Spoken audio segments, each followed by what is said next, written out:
Buenas tardes.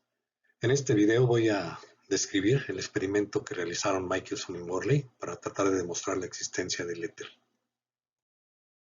En 1881 y posteriormente en 1887, Albert Abraham Michelson, junto con Edward William Morley, construyeron un interferómetro y llevaron a cabo experimentos para detectar el éter, suponiendo que el éter estaba en reposo respecto al Sol y que por lo tanto la Tierra se movía respecto a este con una velocidad alrededor de 30 kilómetros por segundo. Aquí en esta figura se muestra el interferómetro más grande que construyeron Michelson y Morley en 1887, que tenía brazos de alrededor de 22 metros. Y bueno, aquí se muestra cómo la Tierra se mueve en su órbita, su movimiento de traslación alrededor del Sol, ¿sí? Con varias velocidades, ¿verdad? La velocidad más alta es en el perihelio, el punto más cercano al Sol, una velocidad de 30.75 km por segundo, y en el afelio con una velocidad de 28.76 km por segundo. Pues bueno, se puede aproximar la velocidad por 30 km por segundo. Y bueno, el Sol se supone que está en reposo respecto a este sistema universal o sistema etéreo llamado éter. De tal manera que la Tierra se mueve entonces respecto al éter.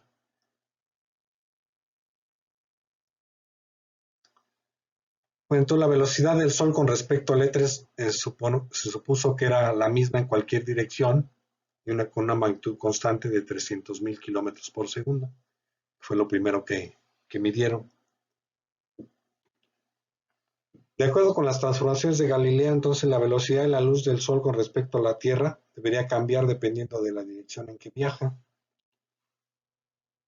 Entonces, por ejemplo, aquí, si el haz de luz entraba al interferómetro, de la luz del Sol entraba al interferómetro, moviéndose el interferómetro con esta velocidad, en esta dirección, entonces el brazo L, la luz en el brazo L1, una vez que pasaba la luz por un espejo semiplateado, se movía en la dirección perpendicular al movimiento de la Tierra respecto al éter, y en el brazo 2 se movía paralelo o antiparalelo al movimiento de la Tierra respecto al éter. Bueno, aquí en esta diapositiva muestro de manera ya más detallada el interferómetro de Michelson y Morley y el experimento que realizaron.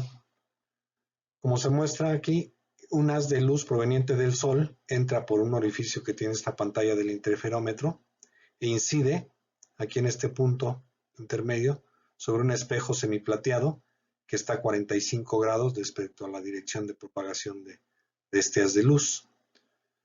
Este espejo se denota por 50%, porque va a dejar pasar el 50% de la radiación de este haz, y entonces este haz va a viajar hasta llegar al espejo que se llama 100%, que va a reflejar el 100% de la radiación que llegue a este espejo.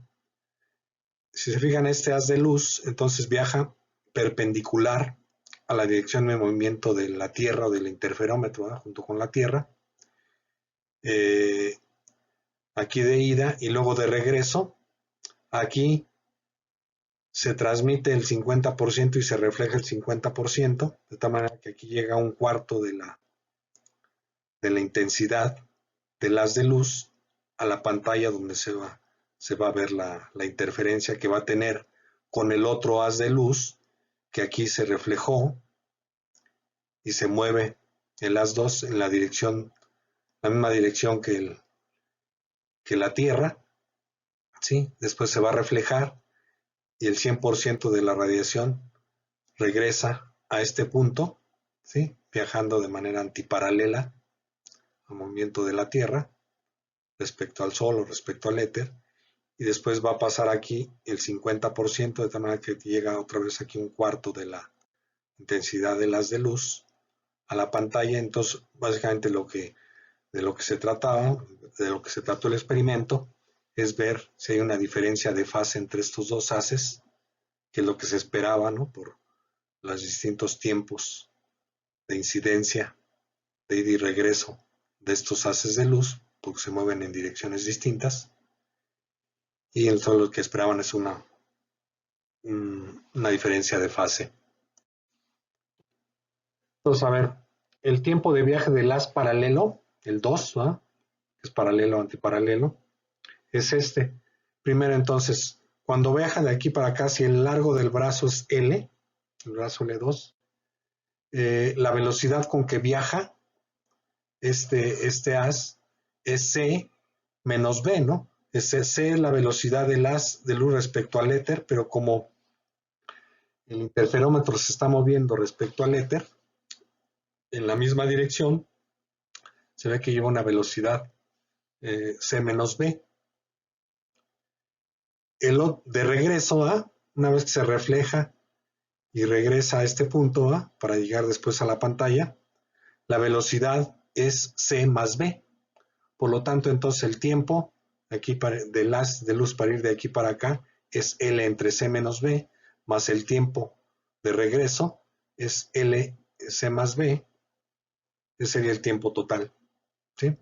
Por otro lado, el tiempo de viaje del haz perpendicular, ¿verdad? Que viaja en dirección perpendicular al movimiento de la Tierra, del interferómetro, es ¿por qué? Porque en realidad aquí, si esto se va moviendo, este haz de luz debe incidir a un ángulo tal que cuando se refleje, tiene que llegar, estos puntos ya se movieron, ¿no?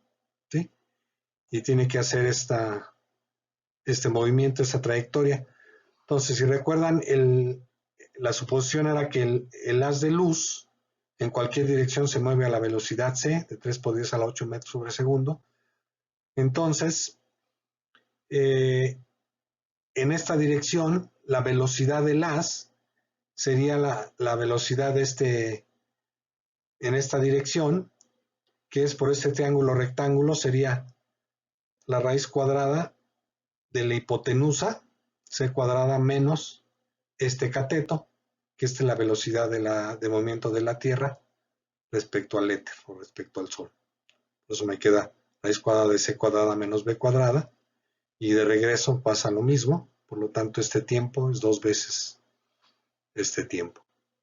Entonces, de acuerdo con las transformaciones de Galileo, los haces deberían llegar a distintos tiempos aquí a la pantalla y debería haber una diferencia de fase que estaría dada por esta expresión, ¿no?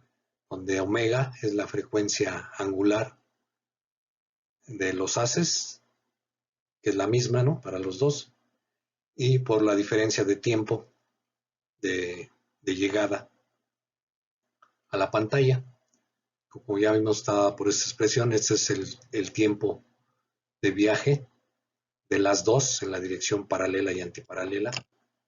La dirección, la diferencia de tiempo es debido a estos trayectos, ¿verdad? De los haces. Es el tiempo que tarda el haz 1 en llegar al espejo, ir y regresar al espejo semiplateado. Ya de aquí para acá viajan con la misma velocidad, ¿no? Los dos haces.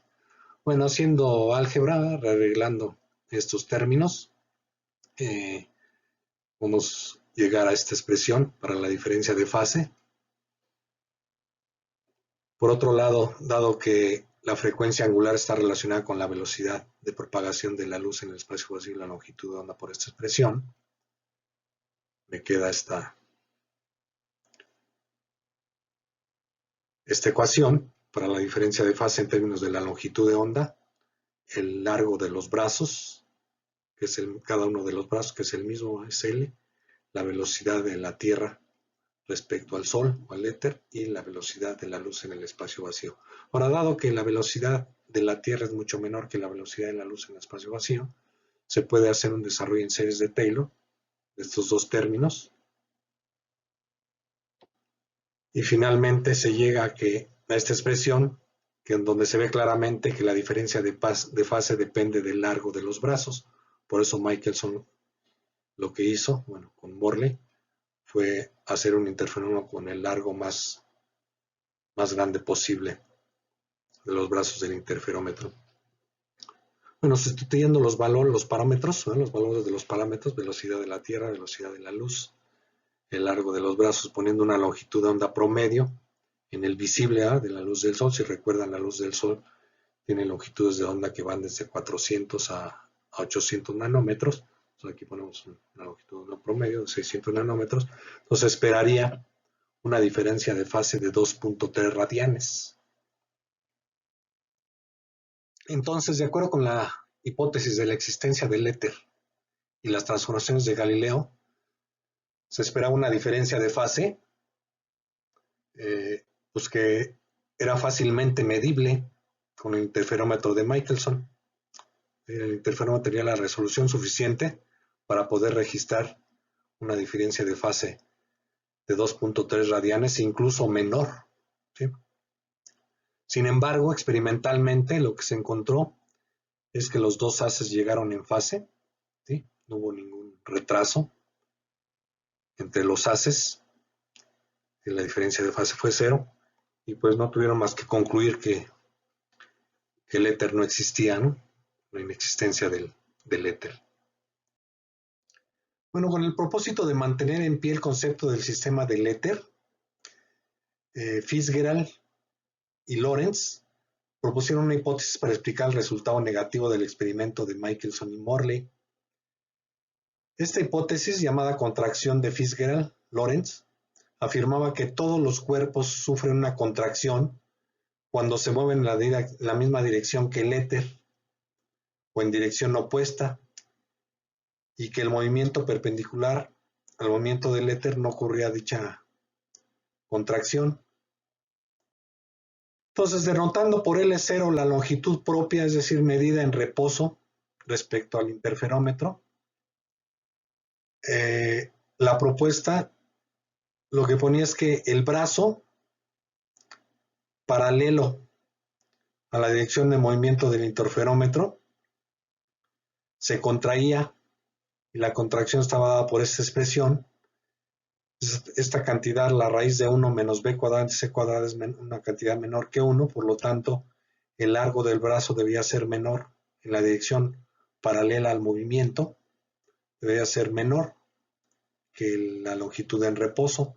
Entonces, poniendo en la expresión para el corrimiento de fase que hemos obtenido de las transformaciones de Galileo, me queda aquí que en vez de L se pone, o 2L, es 2L0 por la raíz de 1 menos b cuadrada en c cuadrada, y aquí quedaría 2L0 porque en la dirección perpendicular supone que no hay ninguna contracción. Entonces, haciendo la simplificación de este término, dividiendo raíz cuadrada de 1 menos b cuadrada entre 1 menos b cuadrada entre c cuadrada, me queda abajo una raíz de 1 menos b cuadrada entre c cuadrada, y por lo tanto estos dos términos son iguales y se cancelan. Y bueno, se comenta históricamente que Fitzgerald entendió la contracción de la longitud como un efecto real, es decir, afirmaba que los brazos del interferómetro en la dirección del movimiento del éter se acortaban. Bueno, experimentos subsecuentes mostraron que aunque tales contracciones se ocurren, ellas no son la razón real para el resultado negativo de Michelson-Morley, el cual significaba más bien que no hay éter que sirva como un marco de referencia universal. Entonces, como vamos a ver en un siguiente video, fíjense que este término 1 menos b cuadrada entre c cuadrada le dio la idea a Lorentz para proponer unas ecuaciones de transformación de coordenadas y de velocidades, bajo las cuales quedaran invariantes las ecuaciones de Maxwell.